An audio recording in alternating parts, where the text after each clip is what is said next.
અંદાજિત 2.5 લાખ પશુપાલકો માટે સારા સમાચાર સામે આવ્યા છે। દૂધના કિલો ફેટ મુજબના ખરીદી ભાવમાં વધારો જાહેર કરવામાં આવ્યો છે, જેના કારણે પશુપાલકોને સીધો આર્થિક લાભ મળશે। મળતી માહિતી મુજબ ગાયના દૂધના ભાવમાં કિલો ફેટ દીઠ ₹20નો વધારો કરવામાં આવ્યો છે। અગાઉ ગાયના દૂધનો ભાવ ₹830 પ્રતિ કિલો ફેટ હતો, જે હવે વધીને 850 થયો છે, જ્યારે ભેંસના દૂધના ભાવમાં કિલો ફેટ દીઠ ₹10નો વધારો કરવામાં આવ્યો છે। ભેંસના દૂધનો અગાઉનો ભાવ ₹870 પ્રતિ કિલો ફેટ હતો, જે હવે વધીને 880 થયો છે। આ ભાવ વધારા થકી સુરત અને તાપી જિલ્લાના 2.5 લાખ જેટલા પશુપાલકોની વાર્ષિક અંદાજે 50 કરોડ જેટલો લાભ થવાની શક્યતા વ્યક્ત કરવામાં આવી રહી છે।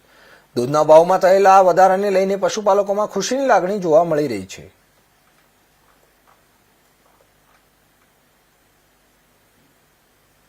મેનેજમેન્ટ તરફથી ખાસ કરીને સુરત અને તાપી જિલ્લાના આજે સુબલ સાથે 2.5 લાખ પશુપાલકો જોડાયા છે।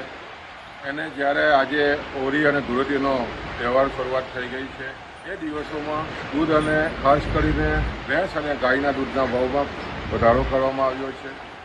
વાત કરીએ ગાયના દૂધની તો જે ₹830 કિલો ખાતા હતા, એમાં ₹20 વધારીને ₹850 કરવામાં આવ્યા છે। એ જ રીતે ભેંસના દૂધમાં પણ જે રીતે ₹870 હતા, એ વધારીને ₹10 વધારીને 880 કરવામાં આવ્યા છે। એ સ્વાભાવિક છે કે પશુપાલકોમાં રાજીપો છે અને આ દૂધ વધારાને કારણે સુમુલ ડેરીએ વર્ષે દિવસે લગભગ પશુપાલકોને 50 કરોડથી પણ વધારાની આમદની મળવાની છે અને મહિને લગભગ 4 કરોડની આમદની મળવાની છે। જે રીતે આ વર્ષે માવઠાઓ થયા અને ખાસ કરીને ઘાસચારો ખૂબ જ મોંઘો થયો છે, ઉત્પાદન ખર્ચો જે દૂધનો વધ્યો છે, એવા સમયે જે આ દૂધનો વધારો છે, ભાવનો વધારો છે, એને કારણે પશુપાલકોમાં ખૂબ જ રાજીપો છે અને આને કારણે આવનાર દિવસોમાં દૂધ